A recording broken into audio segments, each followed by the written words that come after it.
Hey yo, what's up? So, nanganak na jud si partner nato.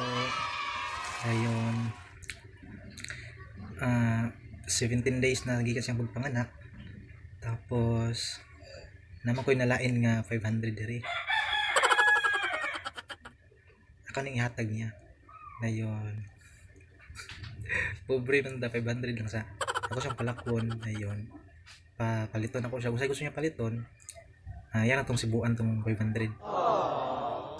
So ako ang mabilin ron sa amo ang bugay. Tulog ang bugay. Para siya ginuktok. So, ako lang tagag 500 ron. Ako siyang palakon. Paliton ako sa iyang gusto. Sa budget nga 500 lang. Tara, ito ang ihatag.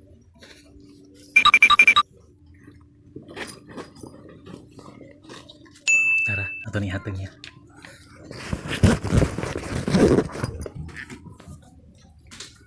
Lang.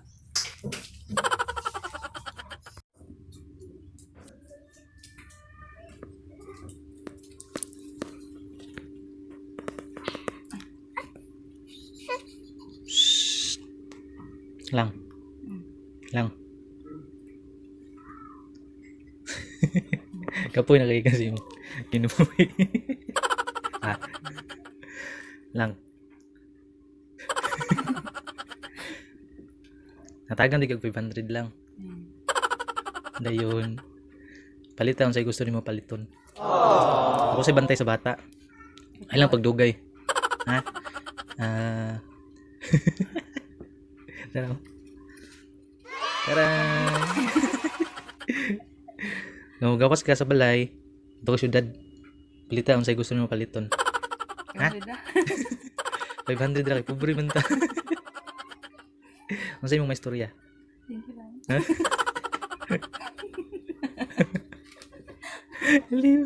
Sige, balik nimo. Ako lang taon sa imong bang palit ha. Sige, ano man? Mulakaw karon o dili? O ugma? Sige, ako si bantay sa bata ha. Ngayon, pag shopping dito sa imong budget nga 500.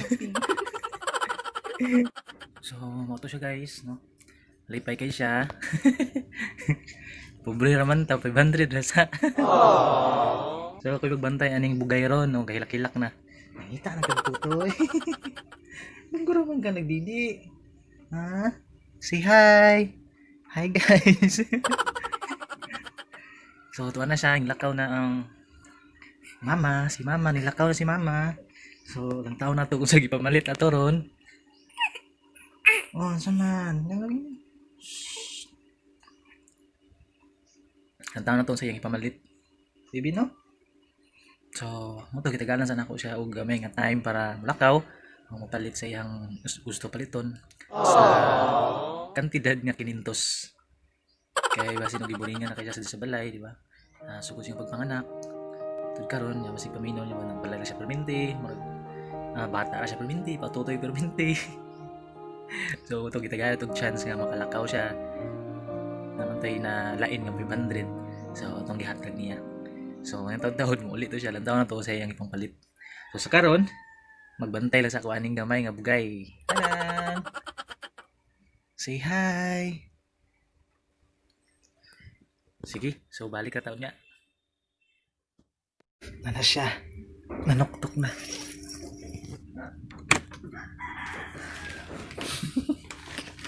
Kung saan mo ipalit? Duyan. Gano'n ka palit mga duyan nga. Para sa imuha man tong kwarta. Na, hindi sana po di mo sunod. Imuhang gamit imong ipalit ng tarik para sa imuha man to. Duyan, hindi na bata. Tulog kayo akong binantayan. Balik ka kayo na. Napalit din siya duyan. Abi ko ang iyang mampaliton. Saan isa? Maran eh. Gapalit siya duyan. Oh. Uy, sa pangbata gyapon. Pangbata gyapon. Bunit. Ayun. Labs. Ayun. Mga purul. Puros man ni pambata. Puro man ni pambata, mga pajama. Puros pambata, ito na duyan. Dengan palit ko. Unsa gi palit nimo sa imo ha? Ako na balikan. Igisa ko. Abi na og palit ka og ato abi og madugag Watson, palit ka og kilay. Ha? Lami kilay. Lami ka kilay. Ano ba kayo palit og t-shirt? Ha? Masusuya mo ko sa pambata. Masuya ka sa pambata. Ha? Ani ka tawa. Wala kayong palit og sabon nimo, shampoo, lotion.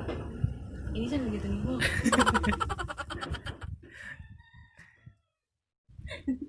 So, mao to, nagtuo ko ang ipang paliton is para sa iya ha. Abi na mo palit. Inisan gani nimo. Abi na mo palit siya og mga siya lotion, palit siya og lipstick, o palit siya og mga pang ang iyang ipang palit pros pambata. Ano yan?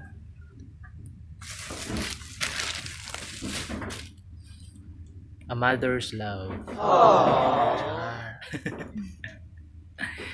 So, katora guys no, nagtuo jud ko nga imong paliton is para siyang kaugalingon. Pero ang iyang ipang palit is para sa iyahang baby, para sa mga baby. Ay pobre man ta, tigom-tigom man ta.